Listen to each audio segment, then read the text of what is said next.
Mulheres que correm com os lobos. A mulher ingênua como presa. A irmã mais nova, a menos desenvolvida, cumpre o roteiro tipicamente humano da mulher ingênua. Ela será capturada temporariamente pelo seu próprio inimigo interior. Mesmo assim, no final, escapará mais sábia, mais forte, e sabendo reconhecer à primeira vista o astucioso predador da sua própria psique. A história psicológica subjacente ao conto também se aplica à mulher mais velha, que ainda não aprendeu perfeitamente a reconhecer o predador inato. Talvez ela tenha dado início ao processo repetidas vezes, mas, por lhe faltarem orientação e apoio, ela ainda não o concluiu. E por isso que as narrativas míticas são tão construtivas. Elas fornecem mapas iniciáticos de tal modo que mesmo uma tarefa que esteja emperrada possa ser terminada. O conto do Barba Azul é útil para todas as mulheres, independente de serem jovens ou terem acabado de saber da existência do predador ou de terem sido acossadas e acuadas por ele décadas a fio, encontrando-se, afinal, preparadas para um confronto final e decisivo com ele. A irmã mais nova representa um potencial criativo dentro da psique. Algum aspecto que está se aproximando de uma vida exuberante e reprodutiva. Ocorre, porém, um desvio quando ela concorda em se tornar presa de um homem perverso em virtude de não estarem intactos os seus instintos para perceber e tomar outra decisão. Do ponto de vista psicológico, as meninas e os meninos são como que dormentes para o fato de que eles próprios possam ser presas. Embora às vezes nos pareça que a vida seria muito mais fácil e menos dolorosa se todos os seres humanos nascessem totalmente em estado de alerta. Isso não acontece. Nós todos nascemos unlagging, como o potencial no núcleo de uma célula. Em biologia, a unlag é uma parte da célula caracterizada como aquilo que se tornará. Dentro da unlag está a substância fundamental que, com o tempo, irá se desenvolver, fazendo com que nos tornemos uma pessoa inteira. Portanto, nossas vidas, enquanto mulheres, consistem em acelerar o unlag. O conto do Barba Azul fala do despertar e da educação desse núcleo psíquico, dessa célula luminosa. Em prol dessa educação, a irmã mais nova concorda em se casar com uma força que ela acredita ser muito distinta. O casamento nos contos de fadas simboliza a procura de um novo status, o desdobramento de uma nova camada da psique. No entanto, a jovem esposa se iludiu. A princípio, ela sentia medo do Barba Azul. Estava desconfiada. Um pouco de diversão no bosque faz com que ela descarte essa intuição. Quase todas as mulheres já passaram por essa experiência pelo menos uma vez. Consequentemente, ela se convence de que o Barba Azul não é perigoso, mas só excêntrico e cheio de idiosincrasias. Como sou boba? Por que me repugna tanto aquela barbinha azul? Sua natureza selvagem, porém, já farejou a situação e sabe que o homem de barba azul é mortal, enquanto a psique ingênua descarta essa sabedoria interior. Esse erro de raciocínio é quase rotineiro numa mulher tão jovem cujos sistemas de alarme ainda não estão totalmente desenvolvidos. Ela é como um filhote de lobo, sem mãe, que rola e brinca na clareira, sem perceber o lince de quase 50 quilos que se aproxima vindo nas sombras. No caso de uma mulher mais velha, que está tão isolada do aspecto selvagem que mal chega a ouvir os avisos do seu íntimo, ela também segue em frente, com um sorriso ingênuo. Bem que poderíamos nos perguntar se haveria como evitar tudo isso. Como no mundo animal, a menina aprende a ver o predador através dos ensinamentos da mãe e do pai. Sem a amorosa orientação dos pais, ela certamente será uma presa prematura na vida. Em retrospectiva, quase todas nós, pelo menos uma vez na vida, passamos por experiência de uma ideia irresistível ou de uma pessoa meio deslumbrante entrando pela nossa janela no meio da noite para nos apanhar de surpresa. Mesmo que estejam usando máscaras de esquiar, que tragam uma faca entre os dentes e um saco de dinheiro jogado sobre os ombros, nós ainda assim acreditamos quando eles nos dizem que trabalham no ramo bancário. Contudo, mesmo com uma criação criteriosa por parte dos pais, a jovem pode, especialmente a partir dos 12 anos de idade, ser seduzida de modo a se afastar das suas verdades por grupos de colegas, forças culturais ou pressões psíquicas, começando assim a assumir riscos com bastante imprudência no esforço de descobrir as coisas por si mesma.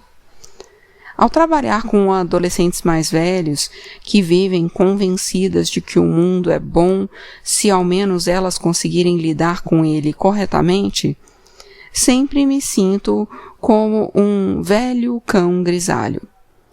Tenho vontade de pôr as patas diante dos olhos e gemer, porque vejo o que elas não veem e sei, especialmente se elas forem determinadas e exuberantes, que elas vão insistir em se envolver com o predador pelo menos uma vez antes que sejam despertadas com um choque.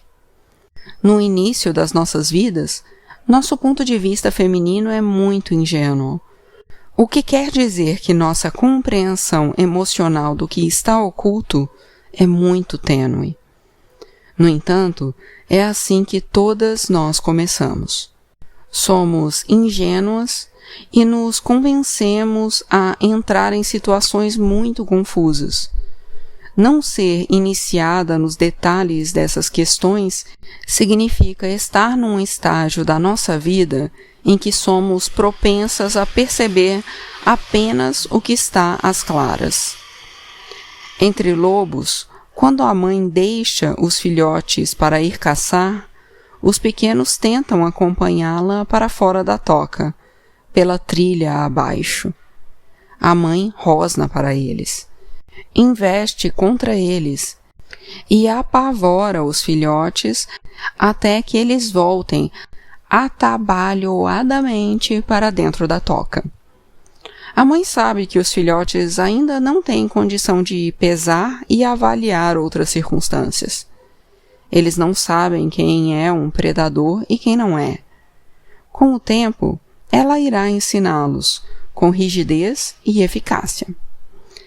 À semelhança dos filhotes de lobo, as mulheres precisam de uma iniciação semelhante, que lhes revele que o mundo interior, assim como o exterior, não são sempre locais propícios.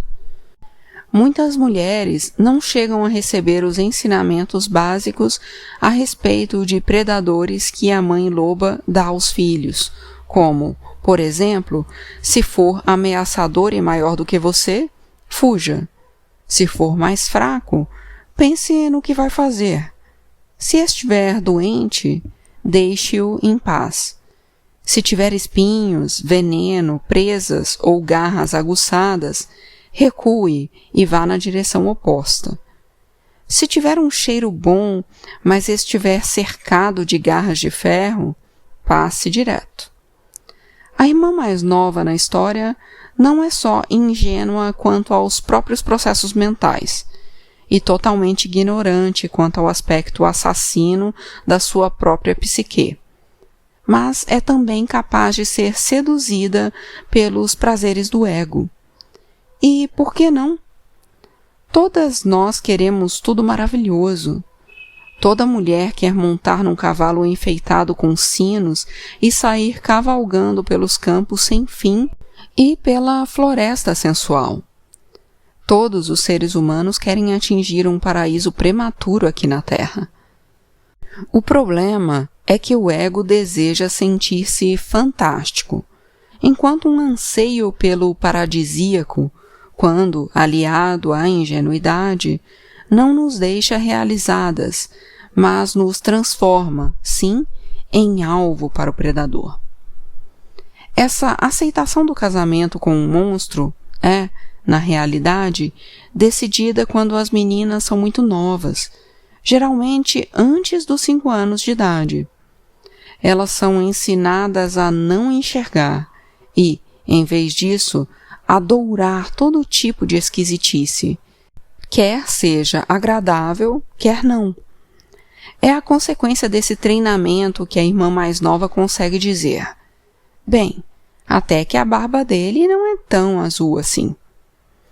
Esse treinamento básico para que as mulheres sejam boazinhas faz com que elas ignorem essa intuição. Nesse sentido, elas de fato recebem lições específicas para que se submetam ao predador. Imaginem uma loba ensinando seus filhotes a serem bonzinhos diante de uma doninha enfurecida ou de uma astuciosa cascavel. No conto, até mesmo a mãe é cúmplice. Ela vai ao piquenique, acompanha as filhas no passeio. Ela não diz uma palavra que recomende cautela a qualquer uma das filhas. Seria possível afirmar que a mãe biológica ou a mãe interior está adormecida, ou é ela própria ingênua, como ocorre muitas vezes com meninas muito novas ou com mulheres que não foram criadas pela mãe. É interessante observar que, no conto, as irmãs mais velhas demonstram certa conscientização quando dizem que não gostam do Barba Azul, muito embora ele tenha acabado de lhes proporcionar diversão e atenções num estilo muito romântico e paradisíaco. A história dá a impressão de que alguns aspectos da psique, representados pelas irmãs mais velhas, são um pouco mais desenvolvidos em termos de insight. Elas têm algum conhecimento que as avisa para não romantizar o predador. A mulher iniciada presta atenção às irmãs mais velhas na psique. Elas a protegem do perigo com seus avisos. A mulher não iniciada não lhes dá atenção. Ela ainda está excessivamente identificada com a ingenuidade. Digamos, por exemplo, que uma mulher ingênua insista em colher mal seus parceiros. Em algum ponto da sua mente, ela sabe que esse modelo de comportamento é infrutífero, que deveria parar e seguir valores diferentes. Muitas vezes, ela até sabe como deve prosseguir. No entanto, há algo de irresistível, uma espécie de barba azul hipnótico, que faz com que continue seguindo o padrão destrutivo. Na maioria dos casos, a mulher sente que, se apenas se mantiver fiel ao velho modelo um pouco mais, ora, sem dúvida, a sensação paradisíaca que procura aparecerá no próximo batimento do seu coração. Num outro extremo, uma mulher envolvida numa dependência química tem, com o máximo de nitidez, no fundo da mente, um conjunto de irmãs mais velhas que lhe dizem: não, de jeito nenhum. Isso é ruim para a cabeça e ruim para o corpo. Nós nos recusamos a continuar. No entanto, o desejo de continuar o paraíso atrai a mulher para o casamento com o Barba Azul, o traficante das viagens psíquicas. Qualquer que seja o dilema em que se encontre a mulher, as vozes das irmãs mais velhas na sua psique continuam a lhe recomendar consciência e sensatez nas suas escolhas. Elas representam aquelas vozes do fundo da mente que sussurram as verdades que uma mulher pode desejar evitar, uma vez que elas acabem com sua fantasia do paraíso encontrado. E assim ocorre o casamento fatal, a fusão da doce ingenuidade com a escuridão covarde. Quando o Barba Azul sai em viagem, a jovem não percebe que, embora ele a exorte a fazer tudo o que desejar, com exceção daquela única proibição, ela está vivendo menos, não mais. Muitas mulheres viveram literalmente o conto do Barba Azul. Elas se casam enquanto ainda são ingênuas a respeito de predadores e escolhem um parceiro que é destrutivo para com a sua vida. Elas se sentem determinadas a curar aquele a quem amam. Estão, sob certo aspecto, brincando de casinha. Poderíamos dizer que elas passam muito tempo dizendo que a barba dele, afinal, não é tão azul assim. Uma mulher capturada desse modo acaba percebendo que suas esperanças de uma vida razoável para si mesma e para seus filhos diminuem cada vez mais. É de se esperar que ela abra a porta do quarto onde jaz toda a destruição da sua vida. Embora possa ser o parceiro físico da mulher quem a prejudique e arrase sua vida, o predador inato da sua própria psique concorda com isso. Enquanto a mulher for forçada a acreditar que é indefesa e ou treinada para não registrar no consciente o que sabe ser verdade, os impulsos e dons femininos da sua psique continuarão a ser erradicados.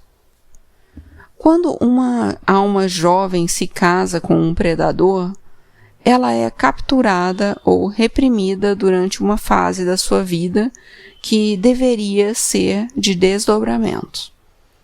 Em vez de viver livremente, ela começa a viver falsamente. A promessa enganosa do predador diz que a mulher será rainha de algum modo, quando de fato o que se planeja é seu assassinato. Há uma saída para evitar isso tudo, mas é preciso que se tenha a chave.